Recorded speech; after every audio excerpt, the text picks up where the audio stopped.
ನಮಸ್ಕಾರ. ಮಂಗಳ ಆಸ್ಪತ್ರೆಯ ಅರ್ಪಿಸುವ ಮಂಗಳ ಹೆಲ್ತ್ ಟಾಕ್ ವಿಶೇಷ ಕಾರ್ಯಕ್ರಮಕ್ಕೆ ಸ್ವಾಗತ ಸುಸ್ವಾಗತ. ನಾನು ಮಾನಸ ಮಡಿವಾಳ್.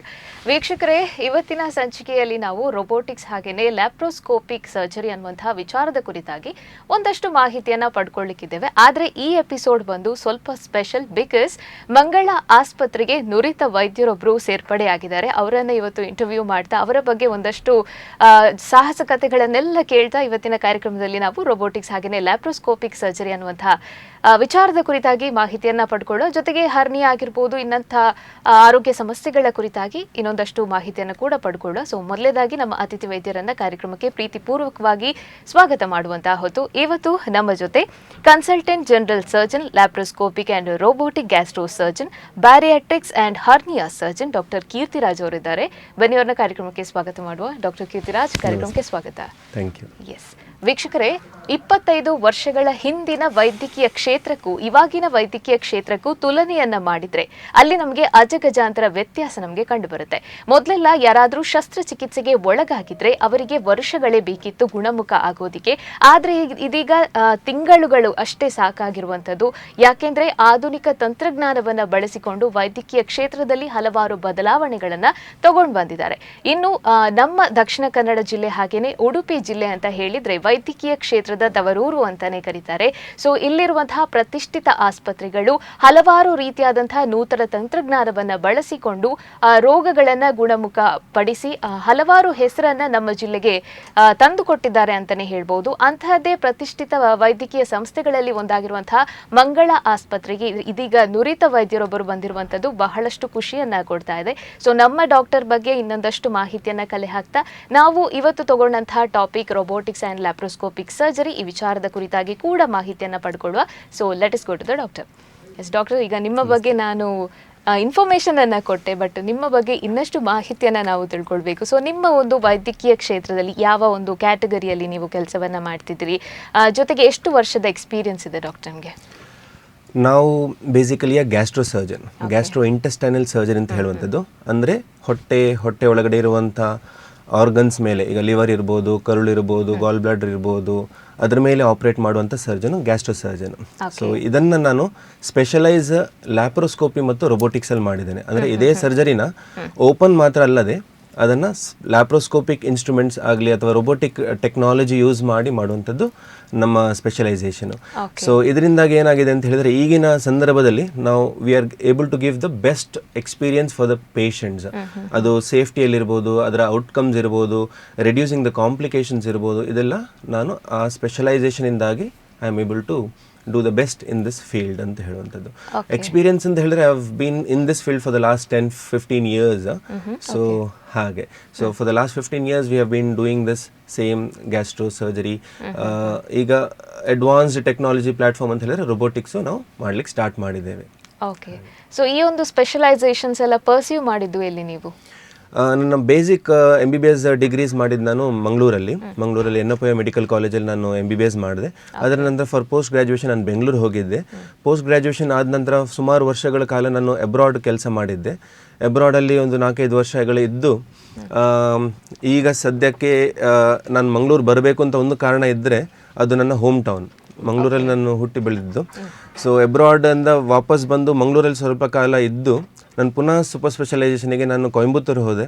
ಕೊಯಂಬತ್ತೂರಲ್ಲಿ ಹೇಳುವಂಥದ್ದು ಒಂದು ಜೆಮ್ ಹಾಸ್ಪಿಟಲ್ ಅಂತ ಇದೆ. It's a very big center for gastro center. ಅಲ್ಲಿ ನನ್ನ ಸ್ಪೆಷಲೈಸೇಷನ್ ಆದ ನಂತರ ನಾನು ಬೆಂಗಳೂರಿಗೆ ಬಂದಿದ್ದೆ. ಬೆಂಗಳೂರಲ್ಲಿ ಒಂದು 4 ವರ್ಷ ಕಾಲ ಅಲ್ಲಿ ಕೆಲಸ ಮಾಡಿ ಈಗ I am back to my home town. ಹಾಗೆ. Okay, right. ಓಕೆ, ಕಳೆದ ಹಲವು ವರ್ಷಗಳಲ್ಲಿ ಒಂದು ಶಸ್ತ್ರಚಿಕಿತ್ಸೆಯನ್ನು ತಗೊಂಡ್ರೆ ಮೊದಲೆಲ್ಲ ಬಹಳಷ್ಟು ಕಷ್ಟ ಇತ್ತು. ಶಸ್ತ್ರಚಿಕಿತ್ಸೆ ಮಾಡುವಂಥ ರೀತಿ ಆಗಿರ್ಬೋದು, ಅದರ ನಂತರ ಆಗಿರ್ಬೋದು. ಸೊ ಇವಾಗ ಬಹಳಷ್ಟು ಬದಲಾವಣೆಗಳನ್ನು ಕೇಳ್ತಾ ಇದ್ವಿ. ಸೊ ಯಾವೆಲ್ಲ ಚೇಂಜಸ್ ಅನ್ನು ಅಬ್ಸರ್ವ್ ಮಾಡ್ಬೋದು?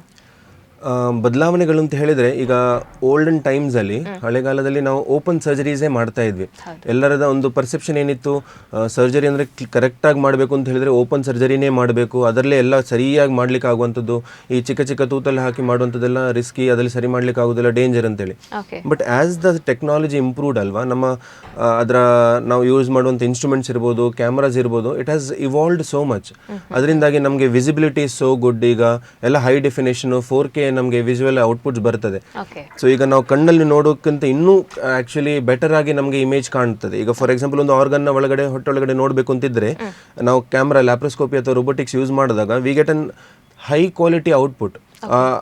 ರಕ್ತನಾಳಗಳಿರ್ಬೋದು, ಅದರ ಎನಾಟಮಿ ಇರ್ಬೋದು, ಅದರ ಸ್ಟ್ರಕ್ಚರ್ ಹೇಗಿದೆ ಅಂತ ಕ್ಲಿಯರ್ ಆಗಿ ಕ್ರಿಸ್ಪ್ ಆಗಿ ಗೊತ್ತಾಗುತ್ತೆ. ಅದರಿಂದಾಗಿ ಏನಾಗುತ್ತೆ, ನಮಗೊಂದು ಕಾನ್ಫಿಡೆನ್ಸ್ ಬರುತ್ತೆ, ಈ ಥರ ಆಪ್ರೇಷನ್ ಮಾಡಬೇಕು, ಇದೇ ಪ್ಲೇನಲ್ಲಿ ಆಪ್ರೇಷನ್ ಮಾಡಬೇಕು, ಈ ಥರ ಹೋದರೆ ರಿಸ್ಕ್ ಇದೆ, ಈ ಥರ ವೈಟಲ್ ಆರ್ಗನ್ಸಿಗೆ ಡ್ಯಾಮೇಜ್ ಆಗ್ಬೋದು ಅಂತೆಲ್ಲ ಅಷ್ಟೊಂದು ವಿಜುವಲ್ ಔಟ್ಪುಟ್ಸ್ ಬರ್ತಾ ಇದೆ. So this is one great leaps and bounds that the surgery has made, the field has made in technology wise. ಒಂದು ಇಮೇಜ್ ಮತ್ತು ನಾವು ಯೂಸ್ ಮಾಡೋ ಇನ್ಸ್ಟ್ರೂಮೆಂಟ್ಸ್ ಈಗ very high quality, high standards. The precision is so good. ಈಗ robotics ಅಂತ ಹೇಳಿದರೆ ಅದರಲ್ಲಿ ನಮಗೆ ಈಗ ನಾವು ಈ ಥರ ಯೂಸ್ ಮಾಡೋ ಥರನೇ ನಾವು ರೊಬೋಟಿಕ್ನ ಆರ್ಮ್ಸ್ ಈ ಥರ ಮಾಡ್ಬೋದು. ಸೊ ಈಗ ನಾವು ಸ್ಟಿಚ್ ಇಲ್ಲಿ ಮಾಡಬೇಕು ಅಂತಿದ್ರೆ ಅಥವಾ ಆಪ್ರೇಷನ್ ಇಲ್ಲಿ ಮಾಡಬೇಕು ಅಂತಿದ್ರೆ ಆ ರೊಬೋಟಿಕ್ ಆರ್ಮ್ಸ್ ಕೂಡ ಇದೇ ಥರ ಮೂವ್ ಆಗ್ತದೆ. ಸೊ ಅದೊಂದು ಅಷ್ಟೊಂದು ಡಿಗ್ರೀಸ್ ಆಫ್ ಫ್ರೀಡಮ್ ಬಂದುಬಿಟ್ಟಿದೆ ಈಗ ಸರ್ಜರಿಯಲ್ಲಿ. So the vision, the types of instruments we are using, it has helped evolve the surgery a lot. ಅದಲ್ಲದೆ ಈಗ ನಮ್ಮ ಈಗ ಕಂಫರ್ಟ್, ಸರ್ಜನ್ಸ್ ಕಂಫರ್ಟ್, ಈಗ ನಮಗೆ ವಿಷನ್ ಅಷ್ಟೊಂದು ಚೆನ್ನಾಗಿದ್ದಾಗ ನಮ್ಮ ಕಂಫರ್ಟ್, ನಮ್ಮ ಕಾನ್ಫಿಡೆನ್ಸ್ ಇಂಪ್ರೂವ್ ಆಗುತ್ತೆ.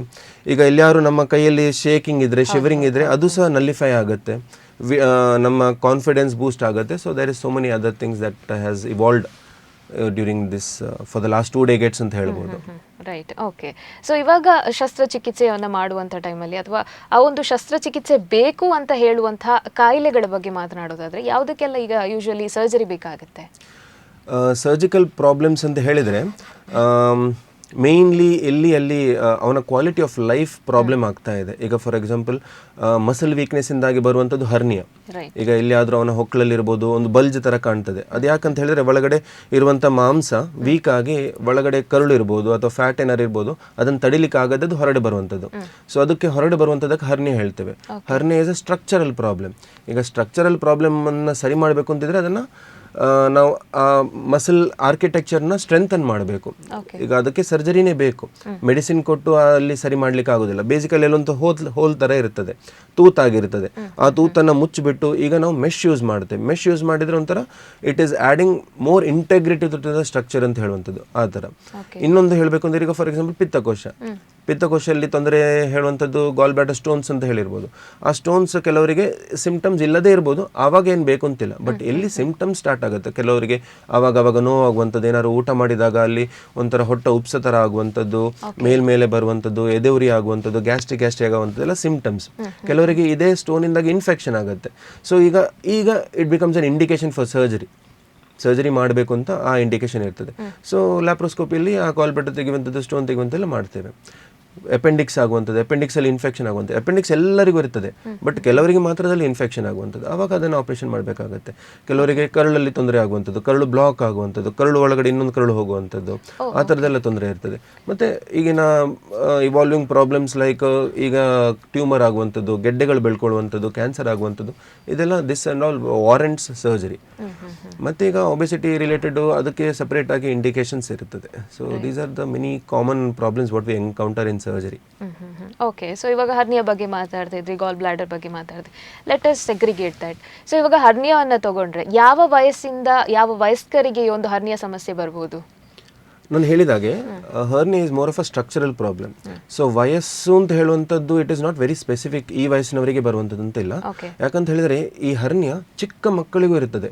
ಹುಟ್ಟಿದಾಗಿರುವಂತಲೇ ಇರುವಂಥ ಪ್ರಾಬ್ಲಮ್ ಕೆಲವರಿಗೆ ಇರುತ್ತೆ. ಕೆಲವು ಮಕ್ಕಳಿಗೆ ಈಗ ಜಸ್ಟ್ ಬಾರ್ನ್ ಮಕ್ಕಳಿಗೂ ಹರ್ನಿಯಾನೇ ಇದ್ದೇ ಹುಟ್ಟುತ್ತಾರೆ ಕೆಲವರು. That is basically because of the developmental problem. ಆ ಮಾಂಸ ಸರಿಯಾಗಿ ಬೆಳೆದಿಲ್ಲ ಅಲ್ಲಿ, ಆಗ ಅದಕ್ಕೆ ಅದನ್ನು ಪ್ರೊಟೆಕ್ಟಿವ್ ಮೆಕ್ಯಾನಿಸಮ್ ಕೊಡ್ಲಿಕ್ಕೆ ಆಗ್ತಾ ಇಲ್ಲ. ಸೊ ಆ ಗ್ಯಾಪಲ್ಲಿ ಕರುಳು ಆಗಿ ಅಥವಾ ಫ್ಯಾಟ್ ಹೊರಗಡೆ ಬರುವಂಥದ್ದು ಅದು ಕಂಜೆನಿಟಲ್ ಹರ್ನಿಯಾ ಅಂತ ಹೇಳ್ತೀವಿ, ಇನ್ಫ್ಯಾಂಟಲ್ ಹರ್ನಿಯಾ ಅಂತ ಹೇಳ್ತೀವಿ. ಕೆಲವರಿಗೆ ಸ್ವಲ್ಪ ಲೇಟ್ ಆಗಿ ಈಗ ಒಂದು ಪ್ರಾಬ್ಲಿ ಅರೌಂಡ್ 15-20 years 30 years ಒಳಗಡೆ ಬರುವಂಥದ್ದು. ಸೊ ಅದು ಇರ್ತದೆ. ಕೆಲವರಿಗೆ ತುಂಬ ವಯಸ್ಸಾದಾಗ ನ್ಯಾಚುರಲ್ ಮಸಲ್ ವೀಕ್ನೆಸ್ ಆಗುತ್ತಲ್ಲ ಅವರಿಗೆ ಬರುವಂಥದ್ದು. ಸ್ವಲ್ಪ ಎಲ್ಡರ್ಲಿ ಓಲ್ಡ್ ಏಜ್ಡ್ ಪೀಪಲ್ ಅಲ್ಲಿ ಬರುವಂಥದ್ದು.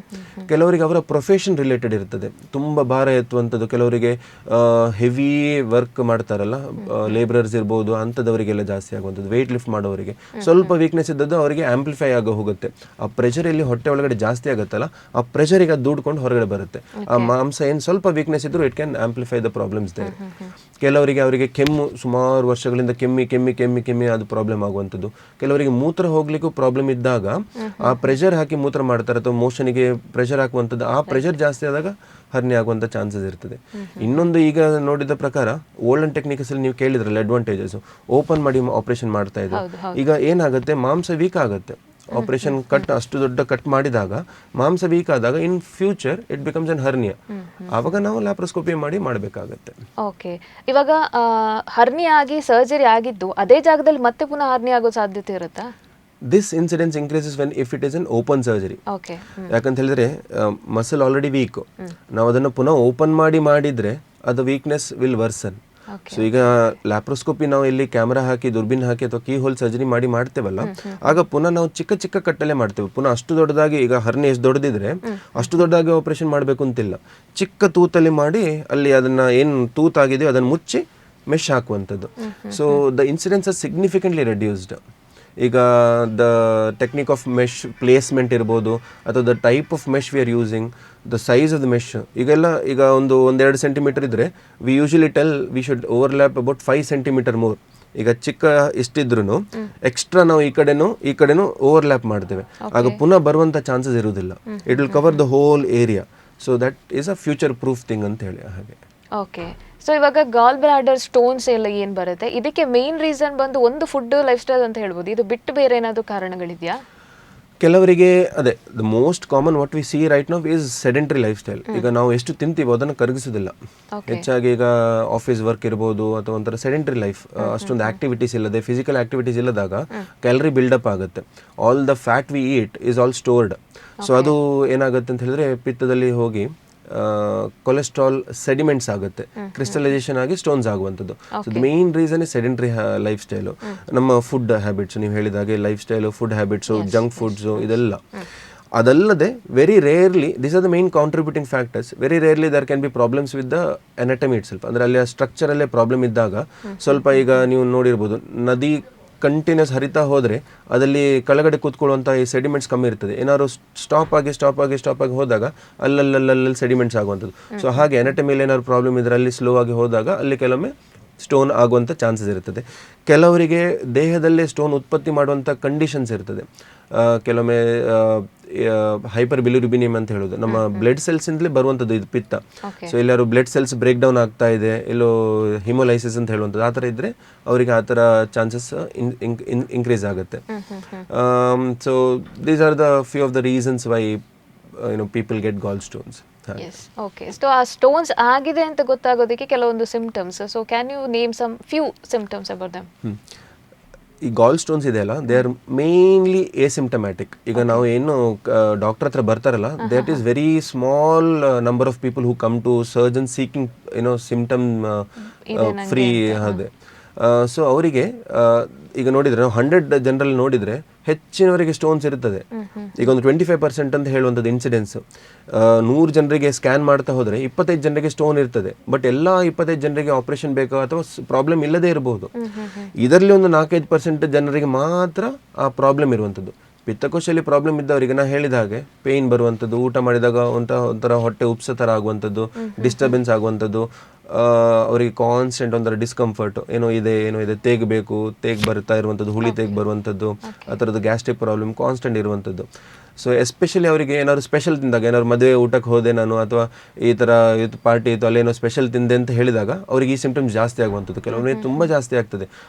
ಹಾಸ್ಪಿಟಲ್ ಬಂದು ಇಂಜೆಕ್ಷನ್ ಹಾಕೊಳ್ಳುವಂಥದ್ದು, ವಾಂತಿ ಆಗುವಂಥದ್ದು, ಮತ್ತು ಅದೇ ಟೈಮಲ್ಲಿ ಕೆಲವೊಮ್ಮೆ ಇನ್ಫೆಕ್ಷನ್ ಆಗುವಂಥದ್ದು. ಇನ್ಫೆಕ್ಷನ್ ಆದಾಗ ಅದಕ್ಕೆ ಜ್ವರ ಬರುವಂಥದ್ದು. ಕೆಲವೊಮ್ಮೆ ಕಲ್ಲಿದೆ ಅಲ್ಲ, ಕಲ್ಲು ಕೆಳಗಡೆ ಜಾರಿ ಹೋದಾಗ ಜಾಂಡಿಸ್ ಆಗುವಂಥದ್ದು, ಅಲ್ಲಿ ಬಂದು ಪ್ಯಾಂಕ್ರೇಸಿಗೆ ಡ್ಯಾಮೇಜ್ ಆಗಿ ಪ್ಯಾಂಕ್ರೈಟಿಸ್ ಆಗುವಂಥದ್ದು, ತುಂಬ ಪ್ರಾಬ್ಲಮ್ಸ್ ಇದೆ ಗಾಲ್ ಸ್ಟೋನ್ಸ್ ಅಲ್ಲಿ. ಬಟ್ ಅದೇ ಎಲ್ಲ ಸ್ಟೋನ್ಸ್ ಇದ್ದವರಿಗೆ ಇದು ತೊಂದರೆ ಆಗ್ತಂತಿಲ್ಲ. ಕೆಲವರಿಗೆ ಮಾತ್ರ, ಅದು ಯಾರಿಗಾಗ್ತದೆ ಯಾರಿಗಾಗೋದಿಲ್ಲ ಅಂತ ಹೇಳಲಿಕ್ಕಾಗೋದಿಲ್ಲ. So it needs doctors. ಹಾಂ, ಯೂಶಲಿ ಬಂದಿದ್ದಾಗ ಒಂದ್ಸಲ ಬಂದು ಒಪಿನಿಯನ್ ತಗೊಳ್ಳೋದು always advised with an expert surgeon. Okay, ಇವಾಗ ಕಾನ್ಸ್ಟೆಂಟ್ ಆಗಿ ಗ್ಯಾಸ್ಟ್ರಿಕ್ಸ್ ಆಗ್ತಾ ಇದೆ ಅಥವಾ ರಿಫ್ಲೆಕ್ಸ್ ಆಗ್ತಾ ಇದೆ, ಡೈಲಿ ಆಗ್ತಾ ಇದೆ ಅಂತ ಹೇಳಿದ್ರೆ ಚಾನ್ಸಸ್ ಇರ್ಬೋದಾ ಗಾಲ್ ಬ್ಲಾಡರ್ ಸ್ಟೋನ್ಸ್ ಅದು? ಗಾಲ್ ಬ್ಲಾಡರಿನ one of the symptoms is ಇದು ಅದೇ ಗ್ಯಾಸ್ಟ್ರಿಕ್ ಅಂತ ಹೇಳುವಂಥದ್ದು. But not all gastric problems are due to gall stones. ಹೌದು. ಸೊ ಗ್ಯಾಸ್ಟ್ರಿಕ್ ಆಗಿ ಸಿಂಪಲ್ ಆಗಿ ಈಗ ಏನಾದ್ರು ಅವರ ಊಟದ ಶೈಲಿಯಲ್ಲಿ ಇರ್ಬೋದು, ಅಥವಾ ಅವರ ಸ್ಟ್ರೆಸ್ ರಿಲೇಟೆಡ್ ಇರ್ಬೋದು, ಅವರ ಸ್ಲೀಪಿಂಗ್ ಹ್ಯಾಬಿಟ್ಸ್ ಇರ್ಬೋದು. There are so many things contributing for gastric alone. So ಅದನ್ನೆಲ್ಲ ನಾವು ಎಲಿಮಿನೇಟ್ ಮಾಡ್ತೇವೆ. ಈಗ ಬಂದು ನನಗೆ ಸರ್ ನನಗೆ ತುಂಬ ಹೊಟ್ಟೆ ಉರಿತಾ ಉಂಟು, ಎದೆ ಉರಿತಾ ಉಂಟು, ಏನು ತಿಂದರೂ ನನಗೆ ಆಗ್ತಾ ಇಲ್ಲ, ಕಷ್ಟ ಆಗ್ತಾ ಇದೆ ಅಂತ ಹೇಳಿದಾಗ, ಸೊ ಅದನ್ನು ನಾವು ಫಸ್ಟ್ ಏನಿರ್ಬೋದು, may be it might be just gastric problem. Gastric ಅಂದರೆ ಆ್ಯಸಿಡ್ ಉತ್ಪತ್ತಿ ಜಾಸ್ತಿ ಆಗ್ತಾ ಇದೆ. ಆ್ಯಸಿಡ್ ಉತ್ಪತ್ತಿ ಆಗಲಿಕ್ಕೆ ಸುಮಾರು ಕಾರಣಗಳಿರ್ತದೆ. ಸೊ ಅದನ್ನೆಲ್ಲ ಸರಿ ಮಾಡಲಿಕ್ಕೆ, ಈಗ ಅವನ ಊಟ ಸ್ಕಿಪ್ ಮಾಡ್ತಾ ಇದ್ದೇನೆ ಅಂತ ಹೇಳಿದರೆ ಅದನ್ನು ರೆಗ್ಯುಲರೈಸ್ ಮಾಡಲಿಕ್ಕೆ ಅಡ್ವೈಸ್ ಮಾಡುವಂಥದ್ದು. ಅವನದ್ದು ಹ್ಯಾಬಿಟ್ಸ್ ಚೆನ್ನಾಗಿಲ್ಲ, ತುಂಬ ಹೊರಗಡೆ ಊಟ ಮಾಡ್ತಾನೆ, ಅಥವಾ ಸ್ಪೈಸಿ ಊಟ ಮಾಡ್ತಾ ಇದ್ದಾನೆ, ಜಂಕ್ ಫುಡ್ ಊಟ ಮಾಡ್ತಾನೆ, ಅದನ್ನೆಲ್ಲ ಎಲಿಮಿನೇಟ್ ಮಾಡುವಂಥದ್ದು. ಅಥವಾ ಅವನ ಸ್ಲೀಪಿಂಗ್ ಹ್ಯಾಬಿಟ್ಸ್ ಚೆನ್ನಾಗಿಲ್ಲ ಅಂತ ಹೇಳಿದಾಗ ಅದನ್ನೆಲ್ಲ ಸರಿ ಮಾಡುವಂಥದ್ದು. ಕರೆಕ್ಟ್ ಟೈಮಿಗೆ ಎದ್ದು ಕರೆಕ್ಟ್ ಟೈಮಿಗೆ ಮಲಗುವಂಥದ್ದು, ಒಂದು ಸ್ಲೀಪ್ ಶೆಡ್ಯೂಲ್ ಮಾಡುವಂಥದ್ದು. ಸ್ಟ್ರೆಸ್ ಏನಾರು ಇದ್ದರೆ ಅದನ್ನು ಎಲಿಮಿನೇಟ್ ಮಾಡುವಂಥದ್ದು. ಏನಾರು ಹ್ಯಾಬಿಟ್ಸ್ ಇದ್ದರೆ ಅದನ್ನು ಸ್ಟಾಪ್ ಮಾಡಿಸುವಂಥದ್ದು. ಕೆಲವರಿಗೆ ತುಂಬ ಟೀ ಕುಡಿಬೇಕು, ತುಂಬ 4-5 ಸಲ ಟೀ ಕುಡಿತಾರೆ, ಕಾಫಿ ಕುಡಿತಾರೆ, ಅದನ್ನೆಲ್ಲ ರೆಡ್ಯೂಸ್ ಮಾಡುವಂಥದ್ದು. ಕೆಲವರು ಸ್ಮೋಕಿಂಗು, ಆಲ್ಕೋಹಾಲು ಅದೆಲ್ಲ ಅಭ್ಯಾಸ ಇದ್ದವರು, ಅದನ್ನೆಲ್ಲ ಫಸ್ಟ್ ಎಲಿಮಿನೇಟ್ ಮಾಡ್ತೇವೆ. ಅದನ್ನೆಲ್ಲ ಚೇಂಜ್ ಮಾಡಿದ ನಂತರ ಅದರ ನಂತರನೂ ಅವರಿಗೆ ಸಿಂಪ್ಟಮ್ಸ್ ಇದೆ ಅಂತ ಹೇಳಿದ್ರೆ then we start evaluating. Evaluation ನಾವು ಕೆಲವೊಮ್ಮೆ ಎಂಡೋಸ್ಕೋಪಿ ಮಾಡ್ತೇವೆ, ಒಳಗಡೆ ಏನಿದ್ರೆ ಅದನ್ನು ಟೆಸ್ಟ್ ಮಾಡುವಂಥದ್ದು, ಕೆಲವು ಇನ್ಫೆಕ್ಷನ್ ಇದ್ದರೆ ಅದನ್ನು ಟೆಸ್ಟ್ ಮಾಡುವಂಥದ್ದು, ಬಯಾಪ್ಸಿ ಬೇಕಿದ್ರೆ ಬಯಾಪ್ಸಿ ಮಾಡುವಂಥದ್ದು, ಮತ್ತು ಆಲ್ಸೋ ಅಲ್ಟ್ರಾಸೌಂಡ್ ಸ್ಕ್ಯಾನ್ ಅಂತೇಳಿ. ಆ ಅಲ್ಟ್ರಾಸೌಂಡಲ್ಲಿ ಗೊತ್ತಾಗುವಂಥದ್ದು ಈ ಪಿತ್ತಕೋಶದ ಪ್ರಾಬ್ಲಮ್. ಹಾಗೆ. So it is lost in the down the line for gastric problems. Okay, so ನಂಗೆ ಇವಾಗ ಮಾತಾಡಬೇಕಾದ್ರೆ ಒಂದು ಜನರಲ್ ಕ್ವೆಶನ್ ಬಂತು. ಈ ಬೆಳಿಗ್ಗೆ ಎದ್ದ ತಕ್ಷಣ ಕೆಲವರಿಗೆ ಬೆಡ್ ಕಾಫಿ, ಬೆಡ್ ಟೀ ಈ ಥರ ಕುಡಿಯುವಂಥ ಅಭ್ಯಾಸ ಇರುತ್ತೆ. So how healthy it is? ಕುಡಿಬೋದಾ ಅಥವಾ ಅದನ್ನ ಬೇಡವಾ ಅಂತ ಹೇಳ್ತೀರಾ? Always everything in a limit. ಏನೇ ಇದ್ರೂ ಒಂದು ಲಿಮಿಟಲ್ಲಿದ್ದರೆ it is not an issue. I would not say you should not do it, you should do it. If it is an habit, ಅದೊಂಥರ ಅವ್ರಿಗೆ ಶೈಲಿ ಆಗಿದ್ರೆ ಅದನ್ನು ಓಕೆ, ಲಿಮಿಟಲ್ಲಿದ್ದರೆ ಏನು ತೊಂದರೆ ಇಲ್ಲ. ಬಟ್ ಯೂಶಲಿ ಖಾಲಿ ಹೊಟ್ಟೆಯಲ್ಲಿ ಆ ಥರ ಅಷ್ಟು ಹೈ ಕಾನ್ಸಂಟ್ರೇಟ್ ಕೆಫೀನ್ ಎಲ್ಲ ಒಳ್ಳೇದಲ್ಲ. So it should be after meal thing only. ಊಟ ಮಾಡಿದ ನಂತರ ಸ್ವಲ್ಪ ಚಾಯ್ ಕುಡಿಯುವಂಥದ್ದು, ಕಾಫಿ ಕುಡಿಯುವಂತಿದ್ರೆ ಮಾಡ್ಬೋದು. ಬೆಡ್ ಟೀ, ಬೆಡ್ ಕಾಫಿ ಈಗಿನ ಟ್ರೆಂಡು. ಸೊ ಎಲ್ಲರೂ ಅದನ್ನೇ ಫಾಲೋ ಮಾಡ್ತಾರೆ. So there is no harm. Okay, so ಇವಾಗ ಒಬಿಸಿಟಿ ಬಗ್ಗೆ ಮಾತನಾಡೋದಾದ್ರೆ ಸದ್ಯದ ಪರಿಸ್ಥಿತಿಯಲ್ಲಿ ಎಲ್ಲರನ್ನ ಕಾಡ್ತಾ ಇರುವಂಥ ಒಂದು ಸಮಸ್ಯೆ. ಎಷ್ಟೇ ಫಿಟ್ನೆಸ್ ಟ್ರೈ ಮಾಡಿದ್ರೂ ಕೂಡ ಈ ಒಂದು ವರ್ಕ್, ಸ್ಪೆಷಲಿ IT-BT ಕಂಪನಿ ಈ ಥರ ವರ್ಕ್ ಮಾಡೋರಿಗೆ ಆ ಕೂತ್ಕೊಂಡು ವರ್ಕ್ ಮಾಡುವಂಥದ್ದಾಗಿರ್ಬೋದು, ಆ ಪ್ರೆಷರ್ ಆಗಿರ್ಬೋದು, ಸ್ಟ್ರೆಸ್, ಇದೊಂದು ರೀಸನ್ ಆಗಿರುತ್ತೆ ಒಬಿಸಿಟಿ. ಸೊ ಈ ಥರ ಎಲ್ಲ ರೀಸನ್ಸನ್ನು ಬಿಟ್ಟು ಬೇರೆ ಏನಾದರೂ ಪರ್ಟಿಕ್ಯುಲರ್ ರೀಸನ್ ಇದೆಯಾ ಒಬಿಸಿಟಿ ಬರೋಕ್ಕೆ? ಅದೇ mainly is their life style. ತಿಂದದನ್ನು ಕರಗಿಸಿದ್ರೆ ಅದು ಹೋಗಿ ಸೇರ್ಕೊಳ್ಳುವಂಥದ್ದು. There are so many other things. ಅದೇ ಈಗ ಕೆಲವರು ಬಿಂಜ್ ಈಟಿಂಗ್ ಮಾಡ್ತಾರೆ.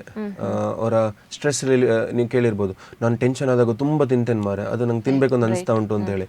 ಹಾಗೆ ಆ ಥರದ್ದು ಇರುವಂಥದ್ದು. ಕೆಲವರಿಗೆ ಆಸೆ, ರುಚಿ, ಬಾಯಿ ರುಚಿ. ಏನೋ ದಿನ ಮನೇಲಿ ನೀವು ಸ್ಪೆಷಲ್ ಮಾಡಿದರೆ ಮತ್ತೆ ಅವ್ನು ತಿನ್ನದೇ ಇರ್ತಾನ, ಅದು ಅಲ್ವಾ? ಈಗ ಏನೋ ದಿನ ಮನೇಲಿ ಆಗ್ತಾ ಉಂಟು, ಅದು ತಿಂದಿಂದ ಅಭ್ಯಾಸ ಆಗ್ತದೆ. ಕೆಲವರು ಮನೆಯಲ್ಲಿ ಇರುವಂಥ ಎನ್ವೈರ್ಮೆಂಟ್ ಇರ್ಬೋದು, ನೀವು ನೋಡಿರ್ಬೋದು, ಕೆಲವರು ಅಮ್ಮ ದಪ್ಪ ಇರ್ತಾರೆ, ಮಗಳು ದಪ್ಪ ಇರ್ತಾರೆ, ಅಥವಾ ಫ್ಯಾಮಿಲಿಯಲ್ಲಿ ಸುಮಾರು ಜನ ದಪ್ಪ ಇದ್ದವರು. So that can sometimes run in family also. There are few hormones which are if they are not in proper ಇದಲ್ವಾ, ಲೆವೆಲ್ಸ್ ಅಲ್ವಾ, ಅದು ಸಹ ಕೆಲವೊಮ್ಮೆ ಥೈರಾಯ್ಡ್ ಇಶ್ಯೂಸ್ ಇರ್ಬೋದು, ಅಥವಾ ಕೆಲವೊಮ್ಮೆ ಈ ಹಾರ್ಮೋನ್ಸ್ ಹೇಳುವಂಥದ್ದು ಅದು ಇದಾಗಿರುವಂಥದ್ದು. ನಮ್ಮ ಹಸಿವೆ ಉತ್ಪತ್ತಿ ಆಗುವ ಹಾಗೆ ಮಾಡುವಂಥ ಹಾರ್ಮೋನ್ಸ್ ಇರ್ತದೆ ಕೆಲವೆಲ್ಲ. ಸೊ ಅದು ಜಾಸ್ತಿ ಆದಾಗ ಅದರಿಂದ ಆಗುವಂಥದ್ದು. So it is not just ಅವರ ಪ್ರಾಬ್ಲಮ್ ಅಲ್ಲ. ಈಗ ಕೆಲವರೆಲ್ಲ ತುಂಬ ಟ್ರೈ ಮಾಡ್ತಾರೆ, ನಾನು ಸಣ್ಣ ಆಗಬೇಕು, ಅವ್ರಿಗೆ ಆಗ್ಲಿಕ್ಕೆ ಆಗೋದಿಲ್ಲ. ಯಾಕಂತ ಹೇಳಿದ್ರೆ ಹೆಚ್ಚಿನದ್ದು ನಮ್ಮ ಕಂಟ್ರೋಲಲ್ಲಿ ಇರ್ಬೋದು. ಈಗ ನಾವು ಊಟ ಮಾಡದೇನೆ ಇರ್ಬೋದು, ಆಯ್ತಾ, ಬರೀ ಲಿಕ್ವಿಡ್ ಡಯಟು, ಫುಲ್ಲು ಏನೋ ಫ್ರೂಟ್ ಬೇಸ್ಡು ಅದು ಶೇಕು, ಮಿಲ್ಕ್ ಶೇಕ್ ಅಂತೆಲ್ಲ ಕುಡಿಬೋದು. ನಮ್ಮ ಎಕ್ಸಸೈಸ್ ಮಾಡ್ಬೋದು, ಈ ಜಿಮ್ಮಿಗೆ ಹೋಗುವಂಥದ್ದು ಅಥವಾ ವೆಯ್ಟ್ ರಿಡಕ್ಷನ್ ಪ್ರೋಗ್ರಾಮ್ಸ್ ಸೇರ್ಕೊಳ್ಳುವಂಥದ್ದು ಅದೆಲ್ಲ ಮಾಡ್ಬೋದು. ಬಟ್ ಕೆಲವರು ಅದೆಲ್ಲ ಮಾಡಿದ ನಂತರನೂ ವೆಯ್ಟ್ ಲಾಸ್ ಆಗ್ಲಿಕ್ಕೆ ಆಗ್ತಾ ಇಲ್ಲ. ಯಾಕಂದರೆ there are few things in the body which cannot be just corrected with all this. So that is where they seek medical help, surgical help. Okay, so ಈ ಟಾಪಿಕ್ಕಿಗೆ ಬರುವ ಹಾಗಿದ್ರೆ ಒಬೆಸಿಟಿ ಇದ್ದವರಿಗೆ, ಅವರಿಗೆ ಒಂದು ಲೈಫ್ ಸ್ಟೈಲ್ ಚೇಂಜ್ ಮಾಡಬೇಕು ಅಥವಾ ಅವರದ್ದೊಂದು ಪ್ರಾಬ್ಲಮ್ನ clear ಮಾಡಬೇಕು ಅಂದರೆ ವೈದ್ಯಕೀಯ ಕ್ಷೇತ್ರದಲ್ಲಿ ಅದಕ್ಕೆ ಯಾವ ರೀತಿಯಾದಂತಹ ರೆಮಿಡಿ ಇದೆ ಅಂತ? ನಮ್ಮ ಕ್ಲಿನಿಕ್ಕಿಗೆ ಒಂದು ಪೇಷಂಟ್ ಬಂದು ಅವರ ಮೇನ್ ಕನ್ಸರ್ನ್ ಏನಂತ ನೋಡ್ತೀವಿ ನಾವು. ಈಗ ಎಲ್ಲ ಬಂದು ಕೂತ್ಕೊಂಡ ದಪ್ಪ ಪೇಷಂಟ್ಸಿಗೆಲ್ಲ ನಾವು we usually don't suggest medical treatment or surgical treatment. ಅವ್ರದ್ದು ಮೇನ್ ಕನ್ಸರ್ನ್ಸ್ ಏನಂತ ಕೇಳ್ತೇವೆ. ಈಗ ಅವರಿಗೆ ಏನೋ ಬೇರೆ ತೊಂದರೆ ಇರ್ಬೋದು, ಆಗ ನಾವು ವೆಯ್ಟ್ ಅಡ್ವೈಸ್ ಮಾಡಿ ಅವರಿಗೆ ಇಟ್ ಈಸ್ ಮೋರ್ ಆಫ್ ಒಂಥರ ಅವರ ಕಾನ್ಫಿಡೆನ್ಸ್ ಡೌನ್ ಆಗುತ್ತೆ ಅಲ್ವಾ.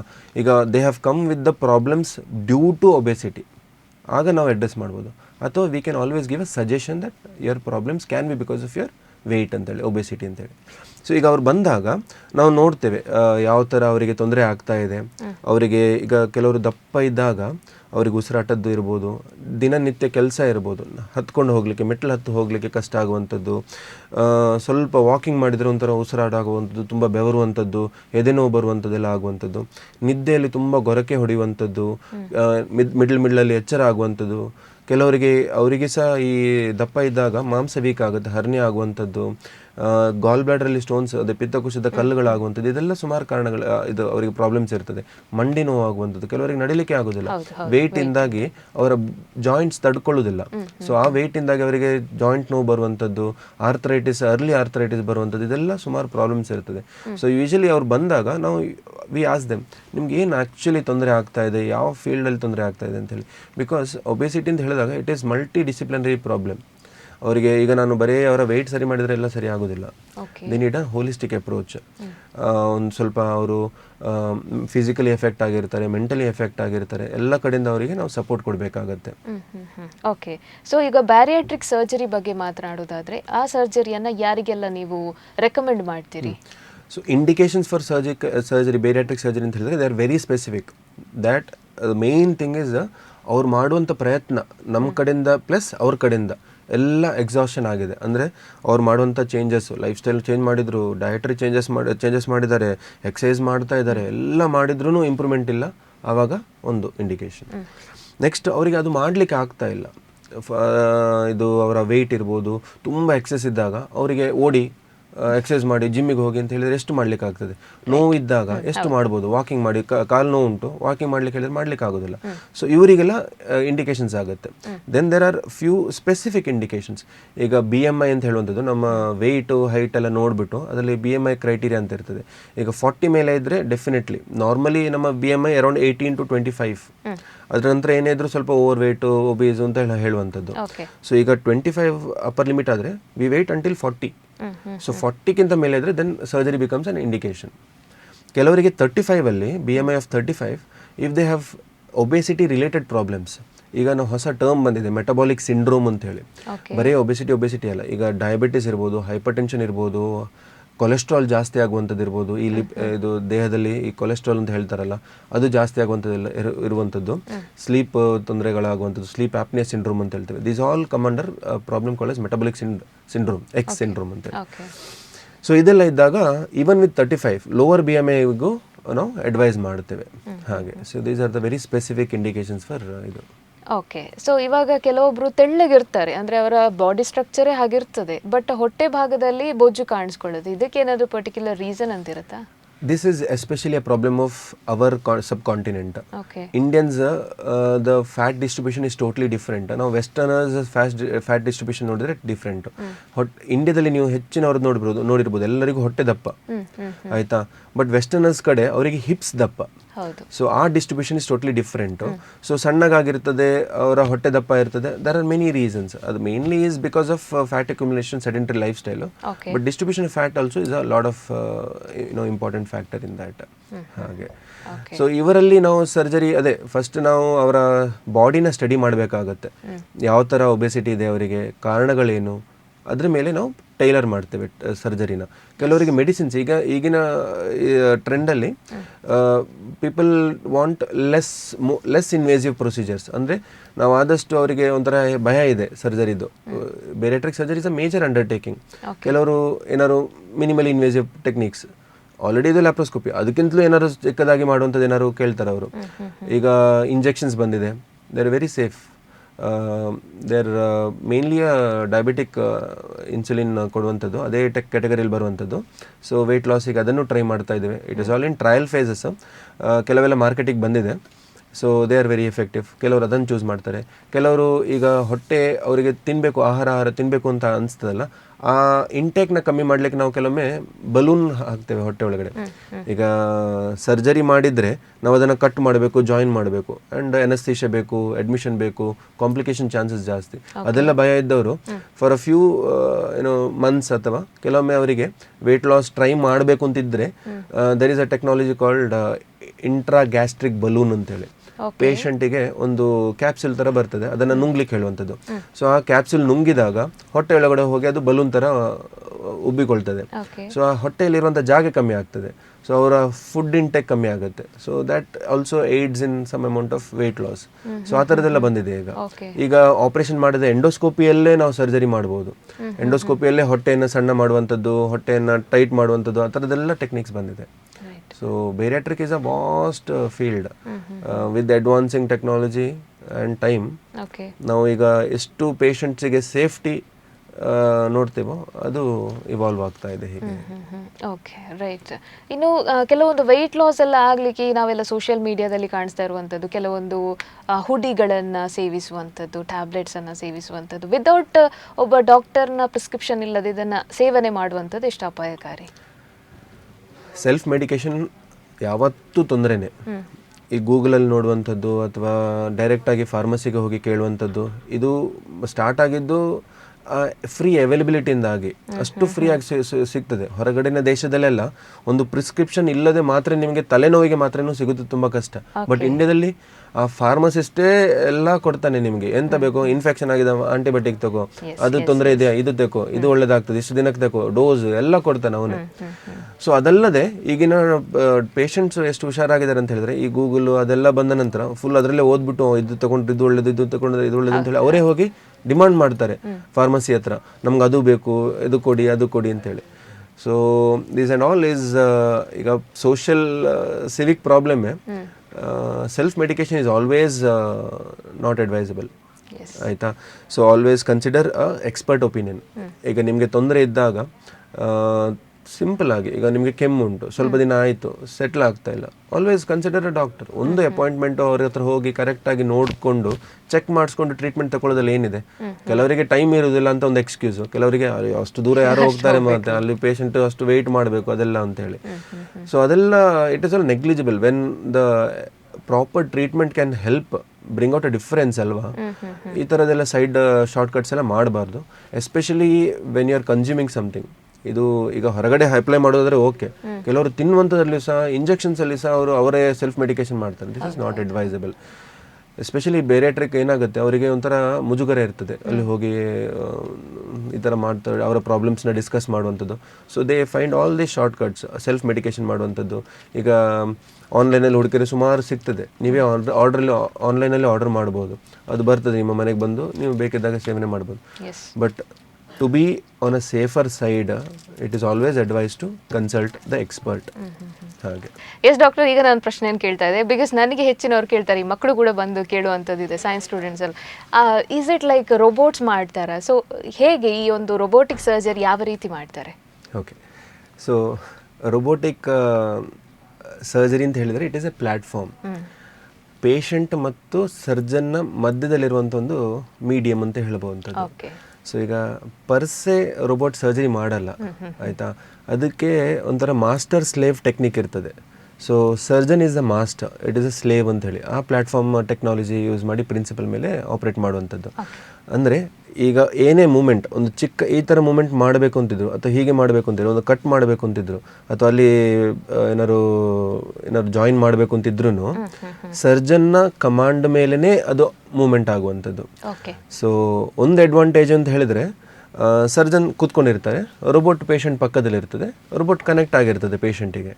ಸೊ ಇವರು ಏನು ಮೂಮೆಂಟ್ ಮಾಡ್ತಾರೋ ಈ ಫಿಂಗರ್ಸಲ್ಲಿ, ಕಾಲಲ್ಲಿ ಹಿಡ್ಕೊಂಡು, ಅದೇ ಥರ ಮೂಮೆಂಟ್ ಅಲ್ಲಿ ಒಳಗಡೆ ರಿಪ್ಲಿಕೇಟ್ ಆಗುತ್ತೆ. So it is basically the surgeon himself in control. ಅವರೇ ಮಾಡಿಕೊಂಡು ಅವರೇ ಹಿಡ್ಕೊಂಡು ಯಾವ ಮೂಮೆಂಟ್ ಮಾಡ್ತಾರೋ ಅದೇ ಮೂಮೆಂಟಲ್ಲಿ ರಿಪ್ಲಿಕೇಟ್ ಆಗೋದು. ದರ್ ಈಸ್ ನಾಟ್ ಈಗ ಏನಾದ್ರು ಪ್ರಾಬ್ಲಮ್ ಇದ್ದಾಗ ರೋಬೋಟಲ್ಲಿ ಸರಿ ಮಾಡೋದಿಲ್ಲ. ಅಥವಾ ಏನಾದ್ರು ಸರ್ಜನಿಗೆ ಅರ್ಥ ಆಗಲಿಲ್ಲ ನಾನೇ ಮಾಡ್ತೇನೆ ಅಂತ ಹೇಳಿ ಸರ್ ರೋಬೋಟ್ ಹೇಳೋದಿಲ್ಲ. ಸೊ ರೋಬೋಟಿಗೆ ಏನು ಕಮಾಂಡ್ ಬಂತು ಅಷ್ಟೇ ಮಾಡೋದು. ಈಗ ಸರ್ಜನ್ ಏನು ತಪ್ಪು ಕಮಾಂಡ್ ಕೊಟ್ಟು ಅದೇ ತಪ್ಪು ಮಾಡ್ತದೆ. There are so many advantages of robot. ಅದೇ ನಾನು ಹೇಳಿದಾಗೆ ವಿಷನ್ ತುಂಬ ಚೆನ್ನಾಗಿರ್ತದೆ. ಈಗ ನಾವು 3D ಇಮೇಜ್ ಬರ್ತದೆ, ಒಂಥರ ಡೆಪ್ತ್ ಪರ್ಸೆಪ್ಷನ್ ತುಂಬ ಚೆನ್ನಾಗಿರ್ತದೆ, ಕ್ಲಾರಿಟಿ ಅಷ್ಟೊಂದು ಚೆನ್ನಾಗಿದೆ, ಮೂಮೆಂಟ್ಸ್ ಅಷ್ಟೊಂದು ಸ್ಮೂತ್ ಇರ್ತದೆ, ಶೇಕ್ ಆಗಿ ಮೂಮೆಂಟ್ ಇರೋದಿಲ್ಲ. ರಿಸ್ಟ್ ಮೂಮೆಂಟ್ ಅಂತ ಹೇಳ್ತೇವೆ ನಾವು, ಹೇಗೆ ಬೇಕಾದ್ರೂ ನಮ್ಮ ಕೈ ಯೂಸ್ ಮಾಡಿದ ಥರನೇ ಆಪರೇಷನ್ ಮಾಡ್ಬೋದು. ಈಗ this is an advantage over laparoscopy ಅಂತ ಹೇಳುವಂಥದ್ದು. ಈಗ laparoscopy instrument is stiff instrument, ಒಂದು ಸಿಂಗಲ್ ಆಕ್ಸಿಸ್ ಮೂಮೆಂಟ್ ಈ ಥರ ಮಾಡ್ಬೋದು ಅಷ್ಟೇ, ಹೀಗೆ ಮೂಮೆಂಟ್ ಅಥವಾ ಹಿಂದೆ ಮುಂದೆ ಮಾಡ್ಬೋದು. ಬಟ್ ರೋಬೋಟಲ್ಲಿ ಈ ಮೂಮೆಂಟ್ ಅಲ್ಲದೆ ಈ ಥರ ಮೂಮೆಂಟು ನಮ್ಮ ಕೈ ಹೇಗೆ ಕೆಲಸ ಮಾಡುತ್ತೋ 7 ಡಿಗ್ರೀಸ್ ಆಫ್ ಮೂಮೆಂಟ್ ಹೇಳ್ತೇವೆ ನಾವು ಇದಕ್ಕೆ, ಅಷ್ಟು ಮೂಮೆಂಟಲ್ಲಿ ಡಿಗ್ರೀಸಲ್ಲಿ ಮೂವ್ಮೆಂಟ್ ಮಾಡ್ಬೋದು. ಅದೆಲ್ಲ ಅಡ್ವಾಂಟೇಜಸ್ ಇದೆ. ಸೊ ಬೇರೆ ಬೇರೆ ಟೆಕ್ನಾಲಜಿ, ಪರ್ಫ್ಯೂಷನ್ ನೋಡುವಂಥದ್ದು, ಇದರದ್ದು ರಕ್ತ ಸಂಚಾರ ಹೇಗಿದೆ ನೋಡುವಂಥದ್ದು, ಅನಾಟಮಿ ನೋಡುವಂಥದ್ದು, it is all very good in robotic platform. ಹಾಗೆ so robot is a medium, ನಮ್ಮ ಸರ್ಜನ್ ಮತ್ತು ಪೇಷಂಟ್ ಮಧ್ಯದಲ್ಲಿರುವಂಥ ಒಂದು ಕನೆಕ್ಷನ್ ಅಂತ ಹೇಳ್ಬೋದು ಅಷ್ಟೇ. But as such robot operation ಮಾಡೋದಿಲ್ಲ. ಹೌದು, ಗೈಡ್ ಮಾಡ್ತದೆ, ವಿಜುವಲ್ ಇನ್ಪುಟ್ಸ್ ಕೊಡ್ತದೆ, ನಾವು ಅದರ ಪ್ರಕಾರ ನಾವು ಪ್ರೊಸೀಡ್. ಓಕೆ, ಆ ಒಂದು ಆಪರೇಷನ್ ನಡೆಯುವಂಥ ಆಪರೇಷನ್ ಥಿಯೇಟರ್ಗೆ ನಡೀತಾ ಇದೆ ಅಂತ ಹೇಳುವಾಗ ಯೂಶಲಿ ನಾವೆಲ್ಲ ಒಂದು ಮೂವೀಸಲ್ಲೆಲ್ಲ ನೋಡುವಂಥ ಸೀನ್ಸ್ ಬಗ್ಗೆ ಮಾತಾಡೋದಾದ್ರೆ ತುಂಬ ವೈದ್ಯರು ಎಲ್ಲ ಸುತ್ತಮುತ್ತ ಇಟ್ಟು ಈ ಒಂದು ಪ್ರೊಸೀಜರ್ ಮಾಡ್ತಾರೆ. ಸೊ ಈ ಒಂದು ರೊಬೋಟಿಕ್ಸ್ನ ತಗೊಂಡ್ರೆ ಸೊ ಆ ಒಂದು ಏರಿಯಾದಲ್ಲಿ ಎಷ್ಟು ಜನ ಡಾಕ್ಟರ್ಸ್ ಇರ್ತಾರಾ, ಹೇಗೆ ಅದು? Number of people required to be inside the theatre laparoscopy ಬಂದಾಗಲಿ ತುಂಬ ಕಡಿಮೆ ಆಗಿದೆ. ಮೊದಲು ಓಪನ್ ಸರ್ಜರಿ ಇದ್ದಾಗ ಅದೊಂದು ಎಳ್ಕೊಳ್ಳಿಕ್ಕೆ ಒಂದು ಈ ಕಡೆಯಿಂದ ಎಳಿಲಿಕ್ಕೆ ಒಂದು ಜನ, ಈ ಕಡೆಯಿಂದ ಎಳಿಲಿಕ್ಕೆ ಒಂದು ಜನ, ಅದನ್ನು ಹಿಡ್ಕೊಳ್ಳಿಕ್ಕೆ ಜನ, ತುಂಬ ಜನ ಬೇಕಿತ್ತು. ಲ್ಯಾಪ್ರೋಸ್ಕೋಪಿ ಬಂದಾಗಲೇ ಅದು ತುಂಬ ಕಡಿಮೆ ಆಗಿದೆ. ಆಯಿತಾ, ರೋಬೋಟ್ ಬಂದಾಗ it has further minimalised all that. Surgeon ಕೂಡ ಆರಾಮದಲ್ಲಿ ಚೇರಲ್ಲಿ ಕೂತ್ಕೊಂಡು ಆಪರೇಷನ್ ಮಾಡುವಂಥದ್ದು, ಅವರ ಕಂಫರ್ಟ್ ಎಷ್ಟಿದೆ ಆರಾಮದಲ್ಲಿ ಕೂತ್ಕೊಂಡು ಮಾಡುವಂಥದ್ದು ಎಲ್ಲ ಮಾಡ್ಬೋದು. ಆಪರೇಷನ್ ಥಿಯೇಟರ್ ಒಳಗಡೆ ಬೇಕಿದ್ರೆ ಕೂತ್ಕೊಳ್ಬೋದು ಅಥವಾ ಹೊರಗಡೆ ಇರ್ಬೋದು. ಅವರ ಕನ್ಸೋಲ್, ಸರ್ಜನ್ ಕನ್ಸೋಲ್ ಅಂತ ಇರುತ್ತೆ, ಇಲ್ಲಿ ಅವರು ಕೂತ್ಕೊಂಡು ಕಮಾಂಡ್ ಕೊಡುವಂಥದ್ದು. It can be next to the patient or it can be away from the patient. ಎಷ್ಟು ಅವೇ ಅಂತ ಹೇಳಿದ್ರೆ ಇನ್ನೊಂದು ದೇಶದಿಂದ ನಾವು ಆಪರೇಷನ್ ಮಾಡ್ಬೋದು. It is called tele surgery. That is mainly possible only through robot.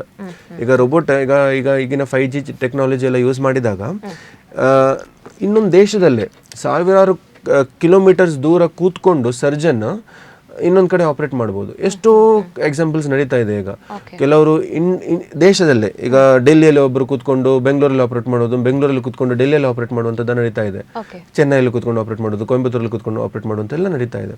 So ಅದು advantages because robotic. ಕೆಲವರಿಗೆ ಅದೇ ನೀವು ಜನರು ಕಡಿಮೆ ಅಂತ ಹೇಳಿದ್ರಲ್ಲ, ಇದು ಈ ಥರ. ಸೊ ಸರ್ಜನ್ ಒಬ್ಬ ಹೊರಗಡೆ ಕೂತ್ಕೊಳ್ಳುವಾಗ ಆಯ್ತಾ, ಸೊ ಅದೊಂದು ಜನ ಕಡಿಮೆ. ರಿಟ್ರಾಕ್ಷನ್ ಎಲ್ಲ ರೋಬೋಟೇ ಮಾಡುತ್ತೆ, ಅವರ ಇನ್ಸ್ಟ್ರೂಮೆಂಟ್ಸ್ ಆ ಥರ ಡಿಸೈನ್ಡ್ ಇದೆ. ಸೊ ಒಂಥರ ಹೀಗೆ ಹಿಡಿದ್ರೆ ಅದು ಮೂಮೆಂಟ್ ಬರೋದಿಲ್ಲ. ಈಗ ಒಂದು ಇನ್ಸ್ಟ್ರೂಮೆಂಟನ್ನು ನಾವು ಈಗ ಕೈಲಿ ಹಿಡಿದ್ವಿ, ಸ್ವಲ್ಪ ಹೊತ್ತಾಗ ನಮ್ಮ ಕೈ ಬಚ್ಚೋದು, ಹೀಗೆ ಸಾಕಾಗೋದು, ಕೈ ಹೀಗೆ ಹೋಗೋದು, ಆ ಥರ ಎಲ್ಲ ಆಗೋದಿಲ್ಲ. ರೋಬೋಟಿಗೆ ಒಂದು ಕಮಾಂಡ್ ಈ ಥರ ಕೊಟ್ಟರೆ ಅದು ಹೀಗೆ ಸ್ಟಿಫ್ ಆಗಿರ್ತದೆ, ಎಷ್ಟು ಗಂಟೆ ಬೇಕಾದ್ರೂ ನಾವು ಆಪ್ರೇಟ್ ಮಾಡುವಂಥದ್ದು. ಸೊ ಅದರಲ್ಲಿ ಸಹ ಜನರು ಕಡಿಮೆ ಆಯಿತು. ಸೊ ನೋಡಿದರೆ ಬರೀ ಒಂದು ರೋಬೋಟ್ ಡಾಕ್ ಆಗಿರ್ತದೆ, ಪೇಷಂಟ್ ಇಲ್ಲಿ ಮಲಗಿರ್ತಾನೆ, ಅವನ ಮೇಲೆ ಒಂದು ರೋಬೋಟ್ ಈ ಥರ ಕನೆಕ್ಟ್ ಆಗಿರ್ತದೆ ಅಷ್ಟೇ. ಸೊ ಸರ್ಜನ್ನು ಅಲ್ಲೇ ಪಕ್ಕದಲ್ಲಿರ್ಬೋದು, ಹೊರಗಡೆ ಇರ್ಬೋದು, ಒಂದು ಅಸಿಸ್ಟೆಂಟ್ ಸರ್ಜನ್ ಅಂತ ಪಕ್ಕದಲ್ಲಿ ಇರ್ತಾನೆ ಅಷ್ಟೇ. ಏನಾದ್ರು ಅಡ್ಜಸ್ಟ್ಮೆಂಟ್ ಬೇಕಿದ್ರೆ ಮಾಡುವಂಥದ್ದು ಅಥವಾ ಏನಾದ್ರು ತೊಂದರೆ ಆದಾಗ ಏನಾದ್ರು ಸರಿ ಮಾಡುವಂಥದ್ದು ಅದಕ್ಕೆ ಇರ್ತಾನೆ ಅಷ್ಟೇ. ಹಾಗೆ. ಓಕೆ, ಇವಾಗ ಆಪರೇಷನ್ ಡ್ಯೂರೇಷನ್ ಬಗ್ಗೆ ಮಾತನಾಡೋದಾದ್ರೆ ಈ ಓಲ್ಡ್ ಸರ್ಜರಿ, ಟ್ರೆಡಿಷನಲ್ ಸರ್ಜರಿ ಮತ್ತು ಈ ಒಂದು ರೋಬೋಟಿಕ್ ಸರ್ಜರಿಯಲ್ಲಿ ಡ್ಯೂರೇಷನ್ ಹಾಗೆ ಇದೆಯಾ ಅಥವಾ ಕಮ್ಮಿಯಾ ಇದರಲ್ಲಿ, ಹೇಗೆ?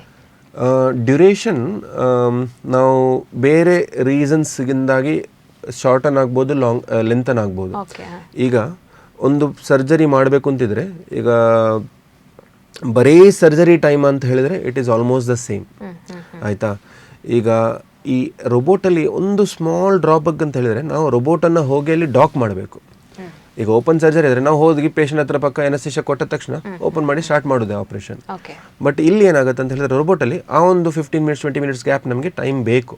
ಎನಸ್ಥಿಷಿಯಾ ಕೊಟ್ಟ ನಂತರ ಆ ರೋಬೋಟನ್ನು ತಗೊಂಡು ಹೋಗಿ ಅವರಿಗೆ ಎಲ್ಲಿ ಆ ಪೊಸಿಷನ್ ಕರೆಕ್ಟ್ ಅಡ್ಜಸ್ಟ್ ಮಾಡಿಬಿಟ್ಟು ಅದನ್ನು ಪೋರ್ಟ್ಸ್ ಹಾಕಬೇಕು. ಅಲ್ಲಿ ಅವರಿಗೆ ಫಂಕ್ಷನ್, ಆ ರೋಬೋಟಿಗೆ ಫಂಕ್ಷನ್ ಮಾಡೋ ಹಾಗೆ ನಾವು ಪ್ರೊವಿಷನ್ಸು, ಸ್ಪೇಸು, ಆ್ಯಂಗಲ್ಸ್ ಎಲ್ಲ ನೋಡಿಬಿಟ್ಟು ಮಾಡುವಂಥದ್ದು ಸ್ವಲ್ಪ time consuming. That will slowly come down as numbers of surgery surgeon does ಅಲ್ಲ, ಅವನಿಗೊಂದು ಅಂದಾಜಾಗುತ್ತೆ, ಈ ಥರ ಇಟ್ಟರೆ ರೋಬೋಟ್ನ ಡಾಕ್ ಮಾಡಿದರೆ ಈ ಥರ ಫಾಸ್ಟ್ ಆಗುತ್ತೆ ಅಂತ ಹೇಳುವಂಥದ್ದು. ಸೊ ಅದರಿಂದಾಗಿ ಒಂದು 15-10 ಮಿನಿಟ್ಸ್ ಎಲ್ಲ ಬೇಕಾಗುತ್ತೆ, ಅದೊಂದು ಟೈಮ್ ಕನ್ಸ್ಯೂಮಲ್ಲಿ. ಇನ್ನೊಂದು ಆ್ಯಕ್ಚುಲಿ ಟೈಮ್ ಕಮ್ಮಿ ಆಗುತ್ತೆ ಎಲ್ಲಿ ನಾವು ಸರ್ಜರಿ ಮಾಡ್ತಾ ಇರುವಾಗ. ನಾ ಹೇಳಿದಲ್ಲ ವಿಷನ್ ಇಸ್ ಸೋ ಗುಡ್ ಅಲ್ಲ, ನಮಗೆ ಆ ಸ್ಟ್ರಕ್ಚರ್ ಎಷ್ಟು ಚೆನ್ನಾಗಿ ಕಾಣುತ್ತೆ ಅಂತ ಹೇಳಿದ್ರೆ ಕಾನ್ಫಿಡೆಂಟ್ ಆಗಿ ಮಾಡ್ತಾನೆ ಹೋಗ್ಬೋದು. ಇದೆಂತ ಇದು ಡೌಟ್, ಇದೆಂತ ನೋಡ್ಬೇಕಾ ಪುನಃ ಆ ಕಡೆಯಿಂದ ಈ ಕಡೆಯಿಂದ ನೋಡುವಂಥ ಅವಶ್ಯಕತೆ ಇಲ್ಲ. ಅಷ್ಟೊಂದು ಕ್ರಿಸ್ಪ್ ಆಗಿರುವಾಗ ಇಮೇಜು, ಅಷ್ಟು ಹೈ ಡೆಫಿನೇಷನ್ ಇಮೇಜ್ ಬರುವಾಗ ನಮಗೆ ಇಟ್ಸ್ ಸೋ ಡಿಟೇಲ್ಡ್ ಅಲ್ವಾ. ಈಗ ನಾವೊಂದು ಹಳೇ ಕ್ಯಾಮ್ರಾದಲ್ಲಿ ಫೋಟೋ ತೆಗೆಯೋದು, ಈಗಿನ ಹೊಸ ಫೋನ್ ಇಟ್ಕೊಳ್ಳಿ, ಒಂದು 10 ವರ್ಷ ಹಿಂದೆ ಹೇಗಿತ್ತು ಫೋನ್ ಕ್ಯಾಮ್ರಾ, ಈಗಿನ ಫೋನ್ ಕ್ಯಾಮ್ರಾ ಎಷ್ಟು ಡಿಟೇಲ್ಡ್ ಆಗಿದೆ.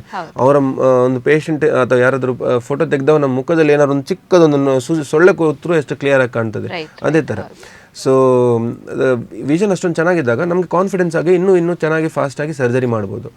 And surgery time is not always a criteria. ತುಂಬ ಟೈಮ್ ಆಗ್ತದೆ, it is not important. Safety is important. Safe ಆಗಿ ಮಾಡಿದ್ನ ಪೇಷಂಟ್ ಚೆನ್ನಾಗಿದ್ದಾನ, ದಟ್ ಈಸ್ ಮೋರ್ ಇಂಪಾರ್ಟೆಂಟ್. ಹಾಗೆ ಸೊ ದಟ್ ಈಸ್ ರಿಕವರಿಗೆ ಕಂಪೇರ್ ಮಾಡಿದ್ರೆ 100% ಇಟ್ಸ್ ಮಚ್ ಬೆಟರ್. ಈಗ ಲ್ಯಾಪ್ರೋಸ್ಕೋಪಿ ರೋಬೋಟಿಕ್ ಪ್ಲಾಟ್ಫಾರ್ಮ್ ಬಂದ ನಂತರ ದೊಡ್ಡದಾಗಿ ಕೊಯ್ಯುವ ಅವಶ್ಯಕತೆ ಇಲ್ಲ. ಈಗ ಮೊದಲು ಏನೋ ಪಿತ್ತಕೋಶದ ಆಪರೇಷನ್ ಅಂತ ಹೇಳಿದ್ರೆ ಆಲ್ಮೋಸ್ಟ್ 10-15 ಸೆಂಟಿಮೀಟರ್ನ ಗಾಯ, ಇಲ್ಲಿ ಎದೆ ಕೆಳಗಡೆ ಇಷ್ಟು ದೊಡ್ಡ ಗಾಯ ಆಗ್ತಿತ್ತು. ಅದು ಪೇಯ್ನ್ ಎಷ್ಟು, ಅವನಿಗೆ ಎಷ್ಟು ನೋವು, ಅವನಿಗೆ ಈಗ ಬಗ್ಲಿಕ್ಕೆ ಆಗೋದಿಲ್ಲ, ಕುತ್ಕೊಳ್ಳಿಕ್ಕೆ ಆಗೋದಿಲ್ಲ, ತಿರ್ಗ್ಲಿಕ್ಕೆ ಆಗೋದಿಲ್ಲ. ಆಪರೇಷನ್ ಆದ ನಂತರ ಅದು ಗಾಯ ವಾಸಿ ಆಗಲಿಕ್ಕೆ ಎಷ್ಟು ದಿನ, ಅದರಲ್ಲಿ ಇನ್ಫೆಕ್ಷನ್ ಆಗುವಂಥದ್ದು, ಉಸಿರಾಡಲಿಕ್ಕೆ ಕಷ್ಟ ಆಗುವಂಥದ್ದು, ಅವನಿಗೆ ಮಾಡ್ಲಿಕ್ಕೆ ಆಗೋದಿಲ್ಲ. ಯಾಕಂತ ಹೇಳಿದ್ರೆ ಅದು ನೋವು ಆಗ್ತದೆ. ಕೆಲವರಿಗೆ ಅದು ಉಸಿರಾಡ್ಲಿಕ್ಕೆ ಆಗಿಲ್ಲ ಅಂತ ಹೇಳಿದ್ರೆ ಅಲ್ಲಿ ಕಫ ತುಂಬಿಕೊಳ್ಳುವಂಥದ್ದು, ಅದರದ್ದು ನಿಮೋನಿಯಾ ಆಗುವಂಥದ್ದು. ಮತ್ತು ಆಪರೇಷನ್ ಆದ ನಂತರ ಅವರು ದಿನ ಬೆಡ್ಡಲ್ಲೇ ಮೂಮೆಂಟ್ ಹೆದರಿಕೆ ಆಗಿ ನೋವಾಗ್ತದೆ ಅಂತೇಳಿ ಹೆದರಿಂದಾಗಿ ನಾನು ಬೇಡಪ್ಪ ನಾನು ಇಲ್ಲೇ ಮಲಗಿರ್ತೇನೆ ಅಂತ ಹೇಳುವಂಥದ್ದು. ಅವರ ರಿಟರ್ನ್ ಟು ವರ್ಕ್ ಅಂತ ಹೇಳ್ತೇವೆ, ಕ್ವಾಲಿಟಿ ಆಫ್ ಲೈಫ್ ಅಂತ ಹೇಳ್ತೇವೆ, ಇಟ್ ವಾಸ್ ಲೆಸ್ ಆಗಿನ ಕಾಲದಲ್ಲಿ. ಬಟ್ ಈಗ ಲ್ಯಾಪ್ರೋಸ್ಕೋಪಿ, ಈಗ ಗಾಲ್ ಬ್ಲಾಡರ್ ಸರ್ಜರಿ ಆದ ನಂತರ ಮರುದಿನ ಅವನು ಆಫೀಸಿಗೆ ಬಂದಿರ್ತಾನೆ, ಎಂತ ಆಪರೇಷನ್ ಆಯ್ತಾ, ನಿನ್ನೆ ಆಯ್ತು ಮಾರೆ, ಈಗ ನಾನು ಹೌದು ಇಷ್ಟು ಬೇಗ ಬಂದೆ ನೀನು ಅಂತೇಳಿ ಆ ಥರ. ಸೊ ಅದೆಲ್ಲ ಅಡ್ವಾಂಟೇಜ್ ಈ ಲ್ಯಾಪ್ರೋಸ್ಕೋಪಿ ಮತ್ತು ರೋಬೋಟಿಂದ ಆಗಿದೆ. Tissue damage is very less. ಈಗ ನಾವು ಎಷ್ಟು ಕಟ್ ಮಾಡಿದಾಗ ಅಷ್ಟು ಕಟ್ ಆಯಿತು. ಈಗ ನಾವು ಚಿಕ್ಕ ತೂತು ಮಾಡಿದಾಗ ಅಷ್ಟೇ ಚಿಕ್ಕ ತೂತು ಗಾಯ ಅಷ್ಟೇ, ಅದು ಸ್ವಲ್ಪ ದಿನದಲ್ಲಿ ಬೇಗ ವಾಸಿ ಆಗ್ತದೆ.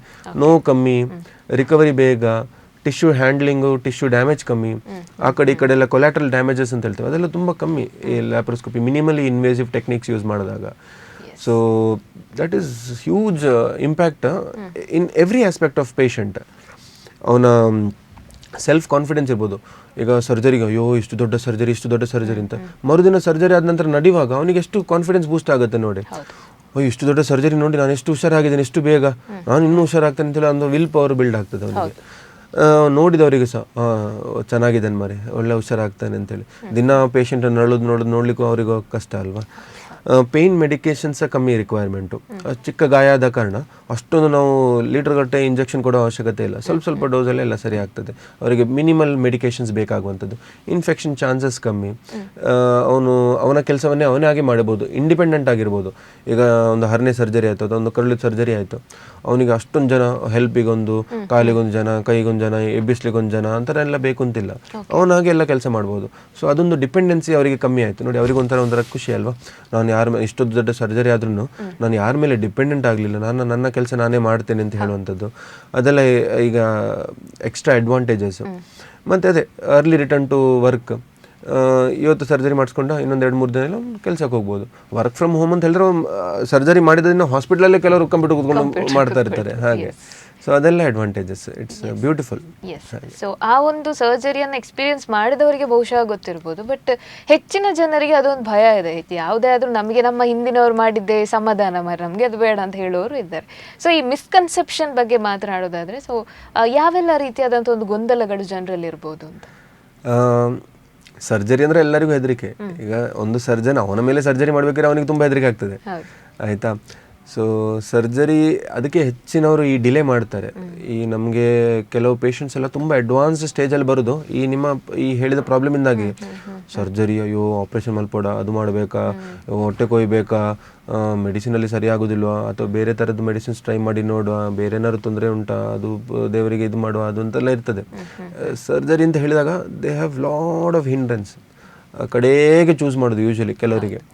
ಒಂದು ಅವ್ರದ್ದು ಎಜುಕೇಷನಲ್ ಬ್ಯಾಕ್ಗ್ರೌಂಡ್ ಇರ್ಬೋದು, ಕಲ್ಚರಲ್ ಬ್ಯಾಕ್ಗ್ರೌಂಡ್ ಇರ್ಬೋದು, ಅಥವಾ ಎಕ್ಸೆಪ್ಟೆನ್ಸ್ ಇರ್ಬೋದು, ಇದೆಲ್ಲ ಮ್ಯಾಟ್ರ್ ಆಗುತ್ತೆ. ಕನ್ಸೆಪ್ಷನ್ ಅಂತ ಬಂದಾಗ ಕೆಲವರಿಗೆ ಅಂದ್ಕೊಳ್ಬೋದು, ಅವರು ಹೊಟ್ಟೆ ಕೊಯ್ತಾರೆ ಮಾರೆ, ಹೊಟ್ಟೆ ಕೊಯ್ದರೆ ಮುಂದೆ ಏನಾಗ್ತದೋ, ನಾನು ಊಟ ಮಾಡೋದು ಹೇಗೆ, ನಾನು ಊಟ ಮಾಡಿದ್ದು ಕರೆಕ್ಟದ ಇಲ್ವಾ, ಆ ಥರದೊಂದು ಕನ್ಸೆಪ್ಷನು. ಮತ್ತು ನನಗೆ ಬೇರೆ ಏನಾದ್ರು ತೊಂದರೆ ಸ್ಟಾರ್ಟ್ ಆಗ್ಬೋದು, ಒಂದು ತೊಂದರೆಗೆ ಹೋಗಿ ನನಗೆ ಇನ್ನೊಂದು ತೊಂದರೆ ಆಯಿತು, ಆ ಥರದ್ದು ಮಾತು ಬರುವಂಥದ್ದು. ಅವ್ರಿಗೆ ಮಾತ್ರ ಅಲ್ಲ, ಅಲ್ಲಿ ಅವರ ಅಕ್ಕಪಕ್ಕದವರು ಇರುವಂಥದ್ದು, ರಿಲೇಟಿವ್ಸ್ ಇರ್ಬೋದು, ಫ್ರೆಂಡ್ಸ್ ಎಲ್ಲ ಅದೇ ಫೀಡ್ ಮಾಡುವಂಥದ್ದು. ಯಾರಾದರೂ ಒಳ್ಳೆಯವರಿದ್ರೆ ಓಕೆ, ಒಳ್ಳೇದು ಹೇಳ್ಯಾರು, ಬಟ್ ಬೋಡ್ಚಿ ಮಾರೆ ಬೇಡ ಮಾರೆ, ಸರ್ಜರಿ ಎಲ್ಲ ಬೇಡ, ನೋಡು ಹೇಗೆ ಸರಿ ಆಗ್ತದೆ, ಇದೆಲ್ಲ ಎಂತ ಇಲ್ಲ, ಸುಮ್ಮನೆ ನಮ್ಮ ಅಜ್ಜಿ ಒಂದು ಕಷಾಯ ಮಾಡಿ ಕೊಡ್ತಾರೆ, ಅದು ಸರಿ ಕುಡಿದ್ರೆ ಸರಿ ಆಗ್ತದೆ. ಸೊ ಅದೇ ಆ ಥರ ಒಂದು ಇರ್ತದೆ. ಇನ್ನೊಂದು ಹೆದ್ರದ್ದು ಪೇಯ್ನಿಗೆ ಓಪನ್ ಮಾಡಿದಾಗ ಅವ್ರಿಗೆ ಪೇಯ್ನ್ ಎಲ್ಲ ಕೆಲವರು ನೋಡಿರ್ತಾರೆ, ಕೆಲವು ಬ್ಯಾಡ್ ಎಕ್ಸ್ಪೀರಿಯನ್ಸಸ್ ಆಗಿರ್ತದೆ. ಅಯ್ಯೋ ಅವನಿಗೊಂದು ಆಪ್ರೇಷನ್ ಮಾಡಿದರೆ ಅವನು ತಿಂಗಳುಗಟ್ಟಲೆ ಬೆಡ್ಡಲ್ಲೇ ಇದ್ದ, ಅವನಿಗೆ ನೋವು ಈಗಲೂ ಅವ್ನು ನೋವು ಹೇಳ್ತಾನೆ ಅಂತೇಳಿ, ಆ ಥರದ್ದು ಒಂಥರ ಮಿಸ್ಕನ್ಸೆಪ್ಷನ್ಸ್ ಇರ್ತದೆ. ಅವರು ಇನ್ನೊಂದೇನಂತ ಹೇಳಿದ್ರೆ ಭಯ ಅಂತ ಹೇಳಿದ್ರೆ ಅನಸ್ತೇಷಿಯಾ. ಈಗಿನ ಟೆಕ್ನಾಲಜಿಯಲ್ಲಿ ಅನಸ್ತೇಷಿಯಾ ಸೋ ಸೇಫ್. ಮೊದಲೆಲ್ಲ the problems of complications of anaesthesia was very high. ಈಗ ನೋಡಿದರೆ ಏನೂ ಇಲ್ಲ, ನೆಗ್ಲಿಜಿಬಲ್. ಎಷ್ಟು ಸೇಫ್ ಆಗಿ, ಎಷ್ಟು ಏನೇ ರಿಸ್ಕ್ ಇದ್ದ ಪೇಷಂಟಿಗೂ ಎಷ್ಟು ಸೇಫ್ ಆಗಿ ಅನಸ್ತೇಷಿಯಾ ಕೊಡ್ತೇವೆ. ಎಲ್ಡರ್ಲಿ ಇರ್ಬೋದು, ತುಂಬ ವಯಸ್ಸಾದವರಿಗಿರ್ಬೋದು, ತುಂಬ ಪ್ರಾಬ್ಲಮ್ ಆಲ್ರೆಡಿ ಇದ್ದ ಪೇಷಂಟ್ಸಿಗೆ ನಾವು ಅನಸ್ತೇಷಿಯಾ ಎಷ್ಟು ಸೇಫ್ ಆಗಿ ಕೊಡ್ತೇವೆ. ಸೊ ದ್ಯಾಟ್ ಈಸ್ ಆಲ್ಸೋ ಒಂದು ಹೆದರಿಕೆ ಅಲ್ಲ ಅವರಿಗೆ. ಈಗ ತನ್ನ ಜೀವವನ್ನು ಇನ್ನೊಬ್ಬರ ಕೈಯಲ್ಲಿ ಕೊಡಬೇಕು ಅಂತ ಹೇಳಿದರೆ ಒಂಥರ ಭಯ ಇರ್ತದೆ. ಈಗ ನಮಗೆ ಕಾರ್ ಇನ್ನೊಬ್ಬ ಡ್ರೈವ್ ಮಾಡ್ತಾನೆ ಅಂತಲೇ ಹೇಳುವಾಗಲೇ ನಮಗೆ ಭಯ ಆಗ್ತದೆ, ಅವ್ನು ಸರಿ ಡ್ರೈವ್ ಮಾಡಿ ಬರ್ತದ, ಅವನಿಗೆ ಬ್ರೇಕ್ಸ್ ಎಲ್ಲ ಹೊಡಿಲಿಕ್ಕೆ ಗೊತ್ತುಂಟಾ, ಗೇರ್ ಚೇಂಜ್ ಮಾಡ್ಲಿಕ್ಕೆ ಗೊತ್ತುಂಟಾ, ನಿದ್ದೆ ಮಾಡ್ತಾನೆ ಅವನು ಅಂತ, ಆ ಥರದ್ದೆಲ್ಲ ಭಯ ಇರ್ತದೆ ಕಾರಲ್ಲಿ ಕೂತ್ಕೊಳ್ಳುವಾಗ. ಈಗ ನಿಮ್ಮ ಜೀವವನ್ನು ಡೈರೆಕ್ಟ್ ಆಗಿ ಒಂದು ಡಾಕ್ಟರ್ ಕೈಯಲ್ಲಿ ಕೊಡುವಾಗ ಅವ್ರಿಗೆ ಅಂತ ಆ ಥರ ಭಯ ಇರ್ತದೆ. So these are the misconceptions. Right, okay. So ಇವಾಗ precaution is better than cure ಅಂತ ಹೇಳ್ತಾರೆ. ಸೊ ನಮ್ಮನ್ನು ನಾವು ನೋಡಿಕೊಳ್ಳೋದ್ರಿಂದ ಹಲವಾರು ಕಾಯಿಲೆಗಳಿಂದ, ನಮ್ಮ ಸಮಸ್ಯೆಗಳಿಂದ ನಾವು ಕಾಪಾಡ್ಕೊಳ್ಬೋದು ಅಂತ. ಸೊ ನಮಗೀಗ ಹೆಚ್ಚಾಗಿ ಪ್ರಾಬ್ಲಮ್ಸ್ ಬರ್ತಾ ಇರುವಂಥದ್ದು ಒಂದು ಸ್ಟ್ರೆಸ್ಸು, ಇನ್ನೊಂದು ಲೈಫ್ ಸ್ಟೈಲ್ ಮತ್ತು ಫುಡ್ಡಿಂದ. ಸೊ ಇವಾಗ ಫುಡ್ಡು ಮತ್ತು ಲೈಫ್ ಸ್ಟೈಲ್ನ ವಿಷಯಕ್ಕೆ ಬರೋದಾದ ಆ್ಯಸ್ ಅ ಡಾಕ್ಟರ್, ಸೊ ಏನು ಹೇಳಲಿಕ್ಕೆ, ಯಾವ ಒಂದು ಟಿಪ್ಸನ್ನು ಕೊಡಲಿಕ್ಕೆ ಇಷ್ಟಪಡ್ತೀರಿ ನೀವು? That's very good statement. Prevention is the best treatment ಅಂತಲೇ ಹೇಳುವಂಥದ್ದು, ಆಯಿತಾ. ಈಗ ಒಂದು ಪ್ರಾಬ್ಲಮ್ ಬಂದ ನಂತರ ಅದನ್ನು ಸಫರ್ ಆಗಿ ಅದರ ನಂತರ ಡಾಕ್ಟರ್ ಹತ್ರ ಹೋಗಿ ಅದಕ್ಕೆ ಟ್ರೀಟ್ಮೆಂಟ್ ಮಾಡೋ ಬದಲು ಅದು ಬಾರದಿದ್ದ ಹಾಗೆ ನೋಡುವಂಥದ್ದು ಒಂದು ಪೇಷಂಟಿನ ಕರ್ತವ್ಯ. ಬಟ್ ಅದನ್ನು ಎಜುಕೇಟ್ ಮಾಡುವಂಥದ್ದು, ಈಗ ಇದೇ ಇದು ನಮ್ಮ ಇಂಟರ್ವ್ಯೂಯಿಂದ ಇರ್ಬೋದು, ಈ ಮೆಸೇಜ್ ಹೋಯ್ತು ಅಂತ ಹೇಳಿದ್ರೆ I have done my part ಅಲ್ವಾ. ಸೊ ಒಂದು ಎಜುಕೇಷನ್ ಇರ್ಬೋದು, ಅವರಿಗೆ ಮಾಡುವಂಥದ್ದು ಅವೇರ್ನೆಸ್ ಸ್ಪ್ರೆಡ್ ಮಾಡುವಂಥದ್ದು ಇರ್ಬೋದು, ಇದೆಲ್ಲ ಮಾಡಿದಾಗ ಆ ಪ್ರಿವೆನ್ಷನ್ ಸ್ಟೇಜಲ್ಲೇ ನಾವು ತಡೆ ಹಿಡಿಬಹುದು. ಹೆಚ್ಚಿನ ಈಗಿನ ಸಂದರ್ಭದಲ್ಲಿರುವಂಥ ಪ್ರಾಬ್ಲಮ್ಸ್ ನಾವು ಈಗಿನ ಟೈಮಲ್ಲಿ ನಾವು ಏನು ನೋಡ್ತೇವೋ ಅದೆಲ್ಲ ಹೆಚ್ಚಾಗಿ ಅವರ್ ಲೈಫ್ ಸ್ಟೈಲ್. ಲೈಫ್ ಸ್ಟೈಲಿಂದ ತುಂಬ ಸ್ಟ್ರೆಸ್ ಮಾಡಬಾರ್ದು, but it is what it is. It is a hard truth, ಆಯಿತಾ. ನೀವು ಯಾರೇ ನೋಡಿ, ಈಗ ಎನಿ ಪ್ರೊಫೆಷನ್ ವಿ ಕನ್ಸಿಡರ್ ಅಲ್ಲ, ಬೆಳಿಗ್ಗೆ ಎದ್ರು, ಬೆಳಿಗ್ಗೆ ತಿಂಡಿ ಮಾಡಿದ್ರು, ಗಡಿಬಿಡಿಯಲ್ಲಿ ಹೊರಟರು, ಆಫೀಸಿಗೆ ಓಡಿದ್ರು, ಆಫೀಸಲ್ಲಿ ಕೂತ್ಕೊಂಡ್ರು, ಬೆಳಿಗ್ಗೆಯಿಂದ ಮಧ್ಯಾಹ್ನ ಒಂದು ಬ್ರೇಕ್, ಸ್ವಲ್ಪ ಆ ಕಡೆ ಈ ಕಡೆ ಹೋದರು, ಸಂಜೆ ಮನೆಗೆ ಬಂದು ಆ ಸ್ಟ್ರೆಸ್ಸು ಟೆನ್ಷನ್, ಮನೆಯಲ್ಲಿ ಅದೇ ಕೆಲಸ ಅದು ಏನೋ ಗಡಿಬಿಡಿಯಲ್ಲಿ ಏನೋ ಮಾಡಿದ್ರು, ನಿದ್ದೆ ಸಹ ಎಷ್ಟು ಮಾಡಿದ್ರು ಗ್ಯಾರಂಟಿ ಇಲ್ಲ. ಈಗ ಪ್ಲಸ್ ಸೋಷಿಯಲ್ ಮೀಡಿಯಾ ಎಫೆಕ್ಟ್ ಆಗಿದೆ. ನಿದ್ದೆ ಮಾಡ್ಲಿಕ್ಕೆ ಹೋಗುವ ಒಂದು ಅರ್ಧ ಗಂಟೆ 1 ಗಂಟೆ ಅದರಲ್ಲೇ ಟಿವಿ ನೋಡೋದಿರ್ಬೋದು, ರೀಲ್ಸ್ ನೋಡೋದಿರ್ಬೋದು, ಫೇಸ್ಬುಕ್ ನೋಡಿರ್ಬೋದು, ಅದೆಲ್ಲ. ಸೊ ಇದೆಲ್ಲ ಇದ್ದಾಗ it is not one persons problem, ಈಗಿನ ಎಕ್ಸಿಸ್ಟೆನ್ಷಿಯಲ್ ಪ್ರಾಬ್ಲಮ್, ಅದು ಈಗಿನ ಜನ್ರೇಷನ್ ಪ್ರಾಬ್ಲಮ್ಮು. ಈಗ ನಮ್ಮ ಹಿರಿಯರಾಗಿ ಈ ಥರದ್ದೇನು ತೊಂದರೆ ಇರಲಿಲ್ಲ ಅವರಿಗೆ. ಅವರು ಹೆವಿ ಕೆಲಸ ಮಾಡ್ತಿದ್ರು, ಬೆಳಿಗ್ಗೆಯಿಂದ ಸಂಜೆವರೆಗೆ ಕೆಲಸ ಮಾಡ್ತಿದ್ರು, ಗದ್ದೆಯಲ್ಲಿ ಕೆಲಸ ಮಾಡ್ತಿದ್ರು, ತೋಟದಲ್ಲಿ ಕೆಲಸ ಮಾಡ್ತಿದ್ರು, ಫಿಸಿಕಲ್ ಎಕ್ಸಸೈಸ್ ತುಂಬ ಇತ್ತು. That main factor is missing ಈಗಿನ ಇದರಲ್ಲಿ generation what we are going through ಅಲ್ವಾ. ಫಿಸಿಕಲ್ ಎಕ್ಸಸೈಸ್ ಅಲ್ಲಿ ಬೆವರಿದ್ರೆ ನಮಗೆ ಬೇಜಾರಾಗ್ತದೆ, ಬೆವರ್ತಾ ಉಂಟಾ AC ಆನ್ ಮಾಡು ಅಂತ ಹೇಳ್ತೀವಿ ಹಾಗೆ. ಸೊ ಮೊದಲಿನವ್ರು ಬೆವರ್ಲಿ ಅಂತ ಅವ್ರಿಗೇನು ಟೆನ್ಷನ್ ಇಲ್ಲ, ಬೆವರಿದ ಸ್ನಾನ ಮಾಡಿದ್ರೆ ಆಯಿತು ಅಂತೇಳಿ ಹಾಗೆ. ಸೊ ಅದು ಮಿಸ್ಸಿಂಗ್. ಈಗ ಫಿಸಿಕಲ್ ಎಕ್ಸಸೈಸ್ ಎಲ್ಲ ಕಮ್ಮಿ ಆಯ್ತಲ್ಲ, there is a mismatch between ನಮ್ಮ ಎಕ್ಸ್ಪೆಂಡಿಚರ್, ಎನರ್ಜಿ ಎಕ್ಸ್ಪೆಂಡಿಚರ್ ಮತ್ತು ಎನರ್ಜಿ ಕನ್ಸಂಪ್ಷನ್ ಅಂತ ಹೇಳ್ತೇವೆ. ನಾವು ಎಷ್ಟು ತಿಂತೇವೋ ಅದನ್ನು ನಾವು ಖರ್ಚು ಮಾಡ್ತಾ ಇಲ್ಲ, ಅದೆಲ್ಲ ಸ್ಟಾಕ್ ಆಗ್ತಾ ಇದೆ ಬ್ಯಾಂಕಲ್ಲೇ. ಅದು ಲಿವರ್ ಇರ್ಬೋದು, ಚರ್ಮದಡಿಯಲ್ಲಿ ಕೊಬ್ಬು ಥರ ಇರ್ಬೋದು, ಇದೆಲ್ಲ it is problem.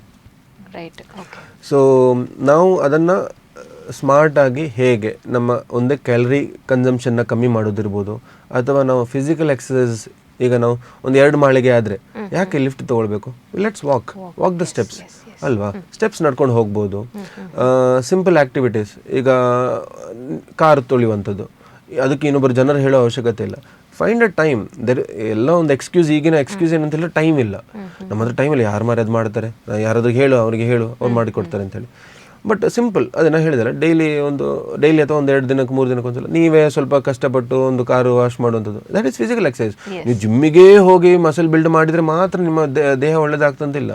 You include or inculcate some physical exercises, physical activities. ಒಂದು ಹನಿ ಬೆವರು ಬರಲಿ, ಅದರಲ್ಲಿ ಏನು ತೊಂದರೆ ಆಗೋದಿಲ್ಲ, ಒಳ್ಳೆಯದೇ ಅದು, ಆಯಿತಾ. ಸೊ ಆಲ್ವೇಸ್ ಏನು ಹೇಳ್ತೇವೆ ನಾವು, ಆದಷ್ಟು ನಮ್ಮ ಪ್ರಯತ್ನದಿಂದ ಹೆಲ್ತನ್ನು ಕಾಪಾಡಿಕೊಳ್ಳೋದು ಒಳ್ಳೆಯದು, ಆಯಿತಾ.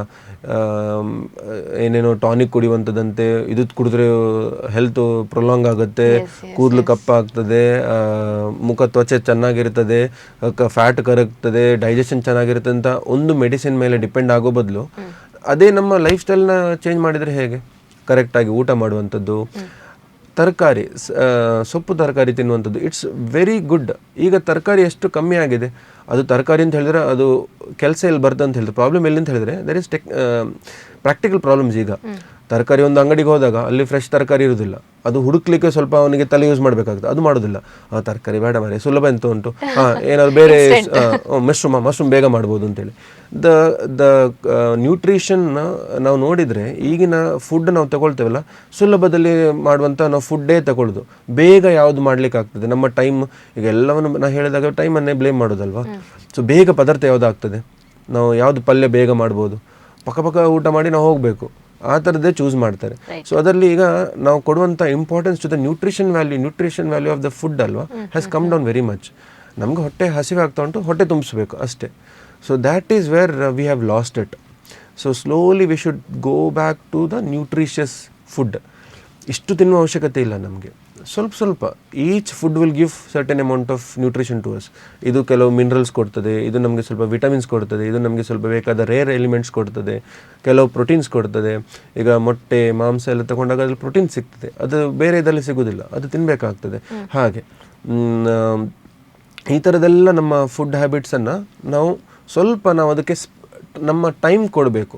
ಈಗ ಸುಮ್ಮನೆ ನಮಗೆ ಹೆಲ್ತ್ ಬರಬೇಕು ಅಂತ ದೇವರೇ ನನಗೆ ಒಳ್ಳೆ ಹೆಲ್ತ್ ಕೊಟ್ಟರೆ ಅಂತ ಹೇಳಿ ಕೊಡಿ ಅಂತ ಹೇಳಿದ್ರೆ ಆಗೋದಿಲ್ಲ, ಆಯಿತಾ. ನಮ್ಮ ಕಡೆಯಿಂದ ಎಫರ್ಟ್ ಇಲ್ಲದೆ ಇಟ್ ಈಸ್ ಇಂಪಾಸಿಬಲ್ ಅಲ್ವಾ.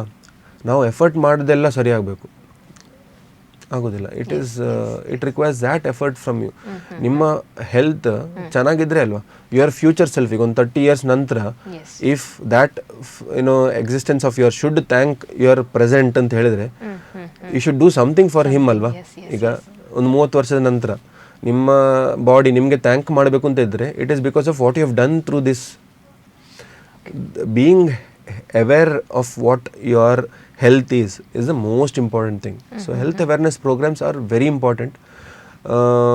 ಎಲ್ಲರಿಗೂ ಒಂಥರ ಏನು ಒಳ್ಳೆಯದು ಏನು ಒಳ್ಳೆಯದಲ್ಲ ಅಂತ ಹೇಳುವಂಥದ್ದು, ಈಗ ರೇಡಿಯೋ ಟಾಕ್ಸ್ ಇರ್ಬೋದು, ಟಿ ವಿ ಮೂಲಕ ಇರ್ಬೋದು, ಅಡ್ವರ್ಟೈಸ್ಮೆಂಟ್ಸ್ ಮೂಲಕ ಇರ್ಬೋದು, ಕ್ಯಾಂಪ್ಸ್ ಮೂಲಕ ಇರ್ಬೋದು, this are very very important.